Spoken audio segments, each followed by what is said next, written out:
How does he hit that? That's how he hits it! And Jenson Walker is a Super Series success story! Jenson Walker!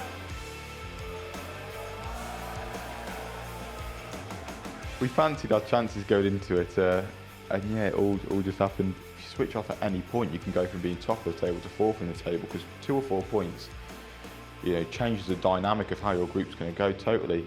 It works for him because he knows how to adjust that and get it right. Didn't know how quick I'd bounce back. I didn't know whether I'd bounce back, but I knew I would bounce back, and it all kind of worked out in the end. I think it's made you a stronger player, mentally stronger, physically stronger. You can see what's going wrong with your game a little bit better now, and I just think it's made you a 10 times better player. That's what I'm for the next 6 months to a degree. I'm a full-time dart player. Well, let me reassure you, you're definitely one but not making up the numbers now. I'm telling you that from a former world champion. Thank you, I appreciate that. It's worked out well so far, yeah. It has indeed. Hello and welcome to a very special Tungsten Talk. The studio is littered with champions today, but very much on that side of the room. Former Lakeside World Champion Scott Mitchell joins me to chat and quiz Jenson Walker, our Series 10 champion here at the MODUS Super Series. Jenson, welcome. Thanks, very pleased to be here. Now, the obvious starting point for a chat like this is, where did it all start for you? So obviously really it all started, I didn't come from a darting background really, I didn't really know hardly anything about the game. To be honest, we always watched Tally Pally as most families really do at Christmas. We had it on and it just so happened the dartboard was up, and funny enough it was a year lockdown hit. The dartboard funny enough stayed up. I think we just forgotten to take it down, to be honest, and the dartboard was there and knockdown hit, and it was just something really to do. So that's all how it started, and it just spiraled really from there. Is there a darting influence with your family then? Not at all, no, not at all. None of us play, apart from me. Yeah, you very much do now. I mean, when was there a moment that the sort of penny dropped, if you like, and you think, oh, I'm getting pretty good at this? So I remember I played my first event. It was the first ever JDCQ score they did, and I remember I won the 4th event to qualify to get my advanced tour card, which is the top 32 in the world. And I won that final with a 56 average. And I remember turning to my dad and saying, I'm going to come up against Luke Littler and Henry Coates and Thomas Banks. I'm not going to be able to cut it playing how I am now. So we come to the conclusion we're going to play every single local comp we saw online, anywhere. We did. And after a few months of doing that, it started to click in local comps.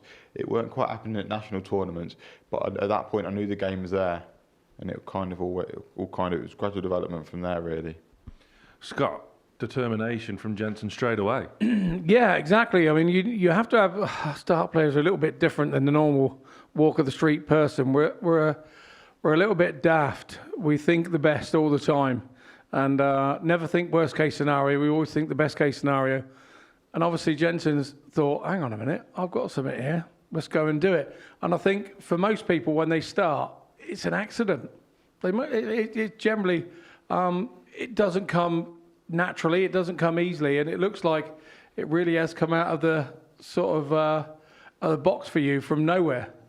Yeah, 100% really. I didn't know how far I could go.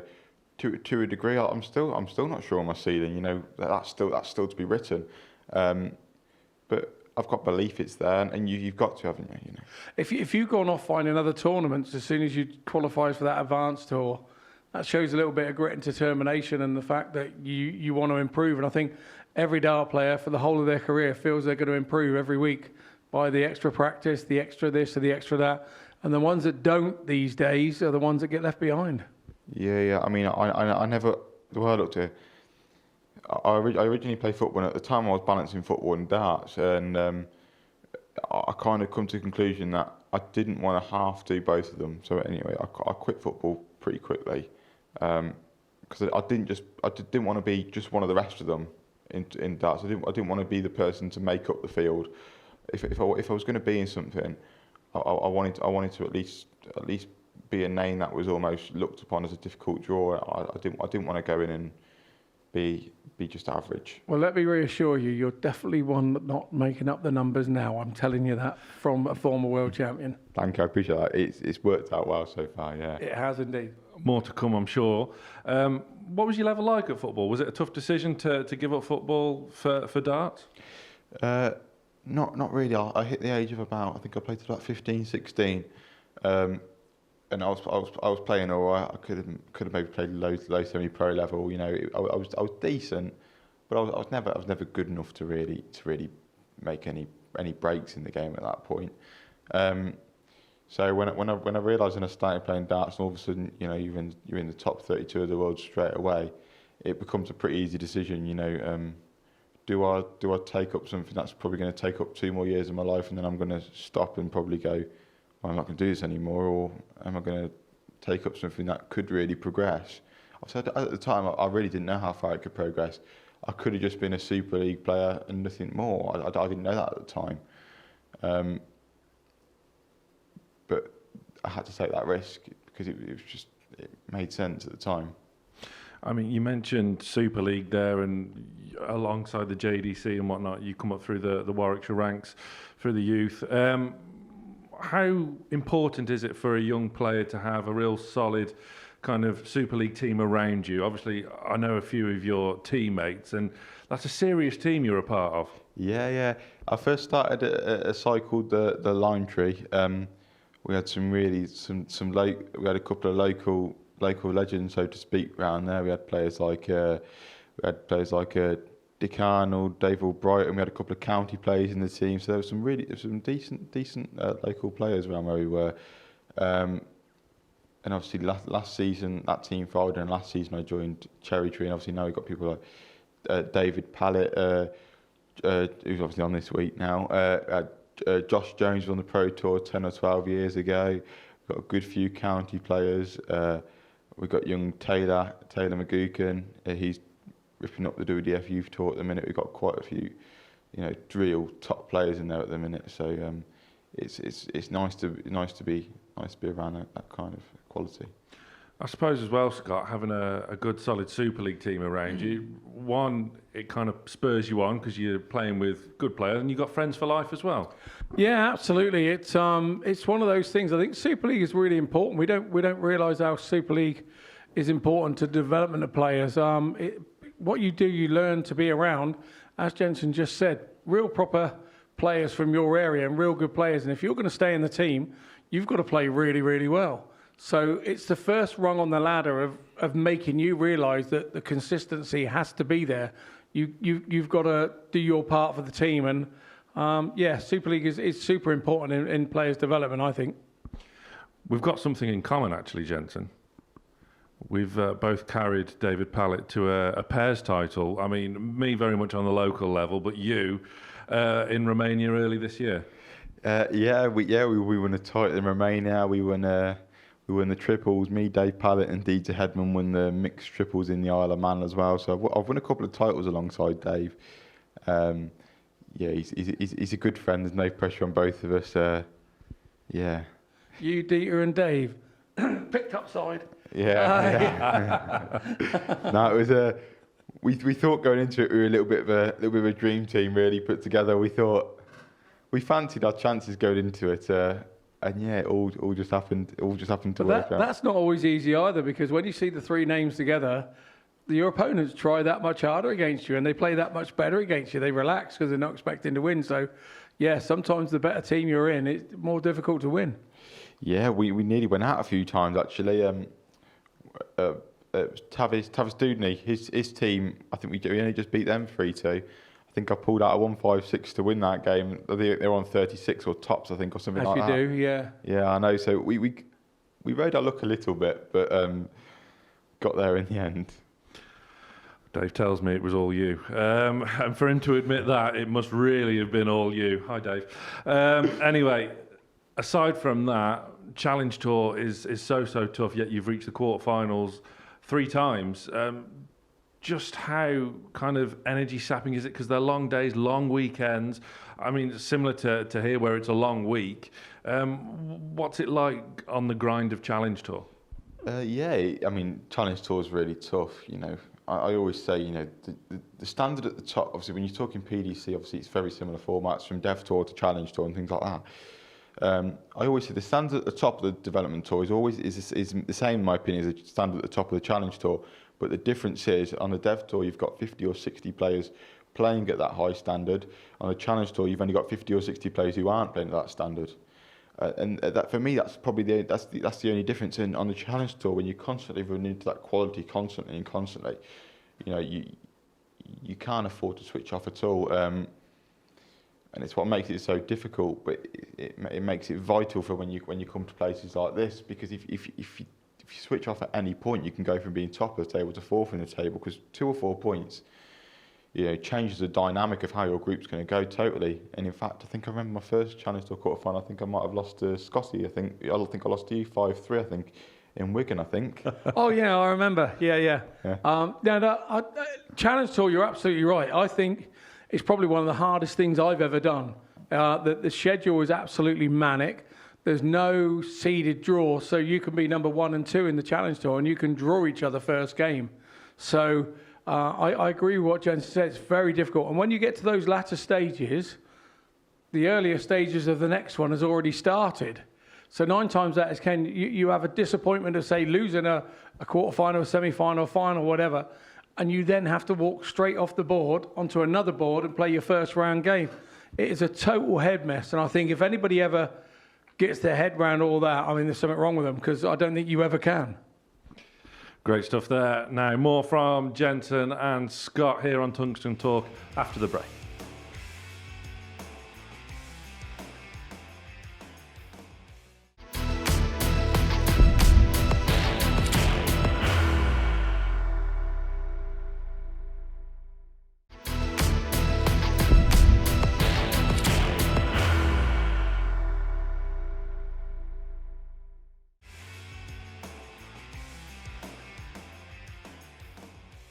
Welcome back to Tungsten Talk here on the MODUS Super Series channel, live and free on Pluto TV.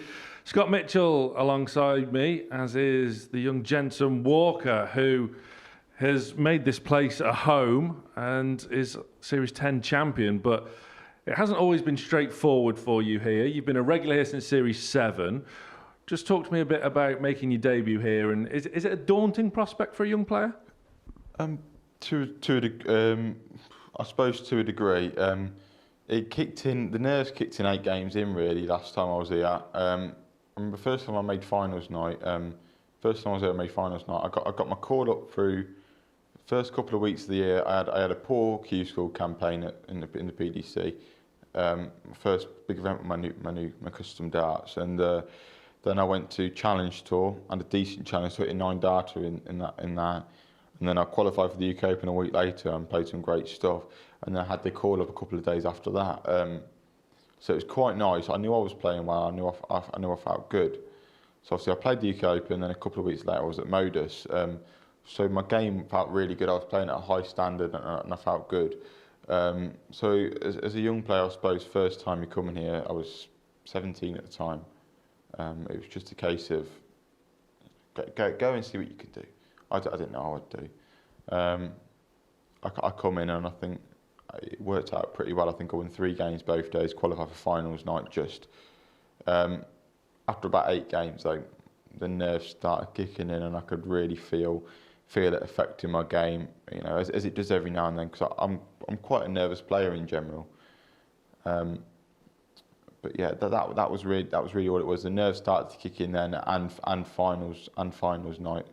A couple of double disasters, but that was fine. It's in the past now, and I've had, every time I've come, I've improved since then. So I've been quite happy. Scott, when we commentate on Jenson, we sort of notice that you're a bit of a confidence player from the outside looking in. And you mentioned nerves there yourself. Any words of wisdom to maybe quell those nerves when playing on a stage? The only words of wisdom I have for anybody that gets nervous is that's just you stopping yourself. That's not even your opponent doing anything to you. When you get a bit nervous and you start getting the old twiddly arm, but I think it's part of the game. You have to have it, and I think with experience you learn to overcome it.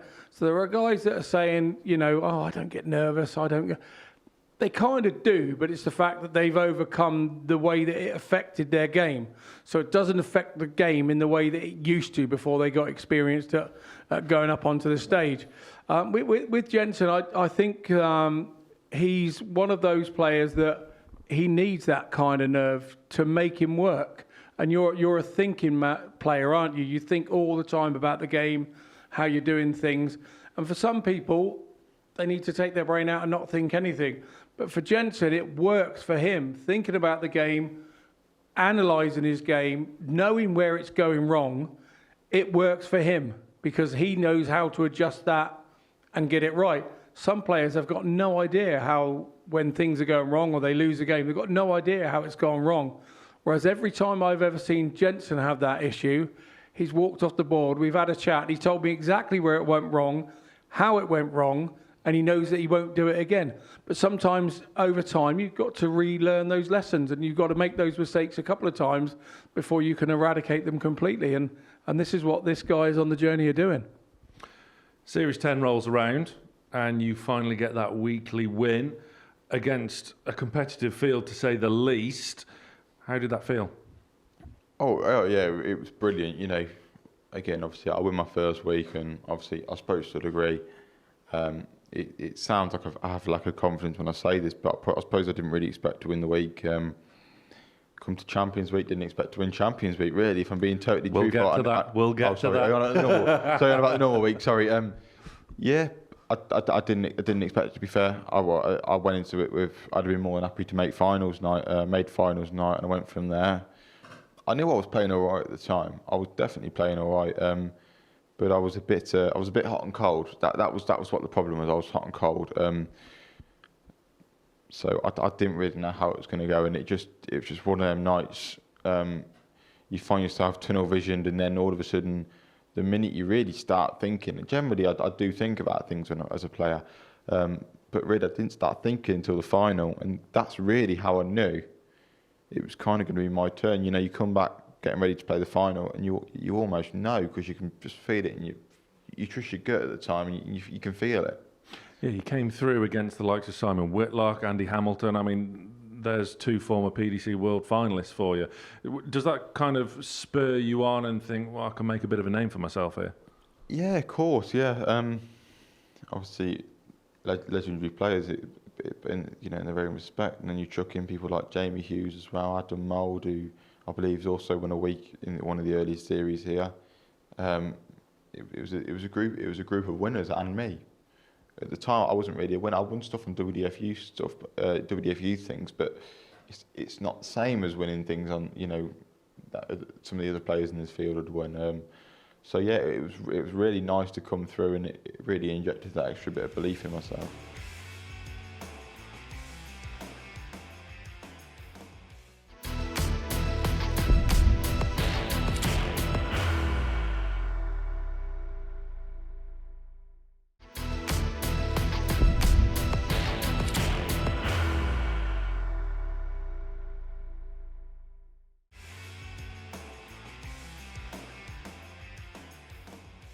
So, qualifying for Champions Week, but a few months before then, you had a bit of a disappointment to overcome in the final of the World Youth at the WDF. How did you kind of bounce back from that?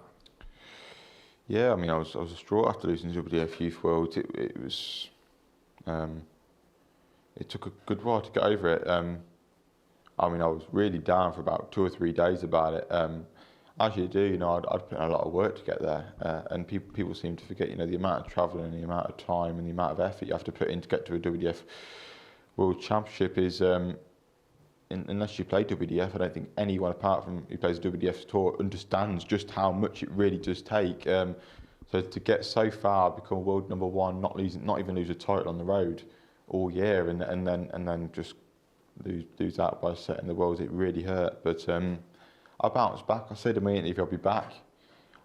It hurt. I just didn't know how quick I'd bounce back. I didn't know whether I'd bounce back, but I knew I would bounce back, and it all kind of worked out in the end.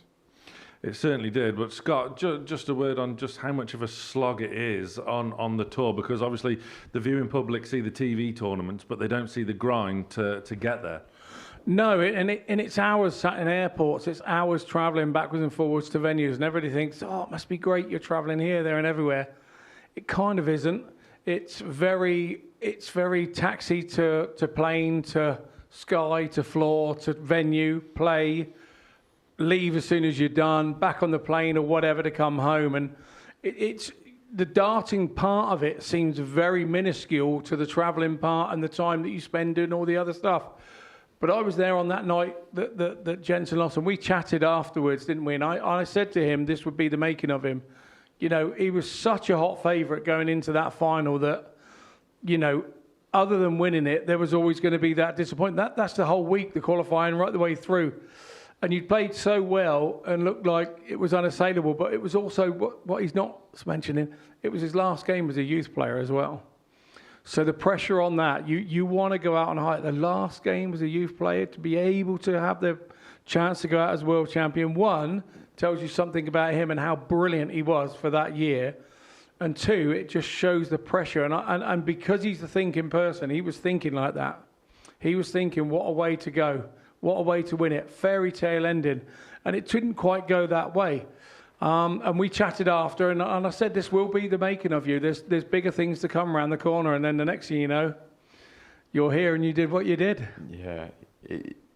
I mean, I could never have predicted it went the way it went after that. Obviously, I said I'd be back, but you know, I didn't really know if I would. I always knew I would. I just didn't know to the level I would be back, because things like that can crumble any player. You know, if you're mentally strong or you're mentally weak, it can destroy you. I just didn't know. And look, you're not the first player that's ever happened to. Some players never get back to the standard of where they've made a world final and lost, and it just sits in your brain, and it sits in your negative part of the brain, on the back of your brain. And when everybody says, oh, it's always in the back of your head, that's where the negative part of your brain is. It's in the back of your head. So you have to keep the things in the forefront. But for me, I think it made Jenson a much stronger player. Mentally, it made you stronger. I think from that day, if there was a line to draw in the sand of where you've gone from one level to the next, it was probably losing that final as the line where you drew and you stepped over it. You're never going to experience a bigger disappointment than that. It would be very tough. So you've got to now get the way that I would say you need to get yourself back to that big game and go and win it, and then the disappointment of that one will disappear because you'll have new memories. I'd agree. You know, I don't regret losing that game anymore, because had I have won that game, I don't know. I could have. I don't think I would have done, but I could have got comfortable. Nobody knows how the mind's going to work. The mind's unpredictable. The way I look at the game, the dynamics of the game, as you've said before, it's different to most players. So I don't know how I would have reacted to winning that Worlds. Would I have got comfortable? I don't know. So I don't think I would have done. So I don't regret it. I think it's made you. So I don't think you can look at it as a regret. I think it's made you. It's made you a stronger player, mentally stronger, physically stronger. You can see what's going wrong with your game a little bit better now, and I just think it's made you a 10 times better player. And if it hasn't happened that way, I don't think you'd have progressed as quickly as you have to where you are now. Possibly not. No, possibly not. It's more difficult to see from an internal perspective for myself personally, to see it on over a longer term. But I imagine it's easy for you to see from an outside perspective. Having been there and seen it before, yes, it is very easy. I don't see it with myself. So my wife or somebody will come to me and say, blah, blah, blah, this happened. And I go, oh, did it? You know, have I really done it that way? And it is easier from the outside looking in. So I think it was a great, sad on the night, like you say, have a couple of days to get over it and then move on with the rest of it. And I think you're up at another level now to where you were on that night. I agree totally. I've said year on year from where I was. 2023, I was a different place as 22, 4 to 23, 25 to 24, and I feel that every year. From 24 to 23, for example, my averages on statistic-wise, it weren't much better, but I felt like a more complete player. And this year, obviously, stats-wise, it's improved a lot, but I just feel a different player. Just got to keep going forward, more mate. complete. Got to Yeah, keep feeling definitely. you're going forward. Definitely. It's character building, isn't it? Life lessons. And bouncing back to Champions Week, I suppose that was a great test of character as well, because it was one of the most competitive Champions Week we've seen. And from the outside looking in, you sort of grew into the week really well. You started slowly in Group A. I mean, stop me if I'm wrong, but and then you qualified for finals night through Group C, and then you really peaked at the right time on the Saturday and lifted the trophy. Just in your words, Jenson, how did you find the week as a whole, and obviously which culminated in you lifting the trophy on that stage? Totally right. Totally right. It was a slow start. There's no doubt about that. Not through doing a great deal wrong, don't get me wrong. Day one, I won 1 out of 5, and day one was poor. Day one was very poor. But Tuesday, you know, I'd won 2 out of 5. I think I'd averaged about 90 for the day. I think take day one out, and I think I averaged 91, 92 for the week. So I didn't do a great deal wrong, really, in general. And then kind of Group C, I kind of got what I deserved out of it to a degree, because I was playing really, really well. And then finals night, it was exactly the same as the first finals night, really. In terms of the first week I won, just everything went in at the right times, and it clicked. And all of a sudden you're in the final, and then you just feel it's yours to be written. You held your nerve as well, because there were some real close finishes on that finals night as well, particularly in the semi-final and onto the final against Sam Spivey. But it obviously shows it's a testament to your character and what you've been through as a youth player to, even though you're still only 18, you've got fantastic experience, if you like. Yeah, I like to think of myself as quite an experienced 18-year-old. You know, for an 18-year-old, I've seen a lot, really, in terms of I've been playing country to country, travelling. I can play and travel and be able to play to a half decent standard.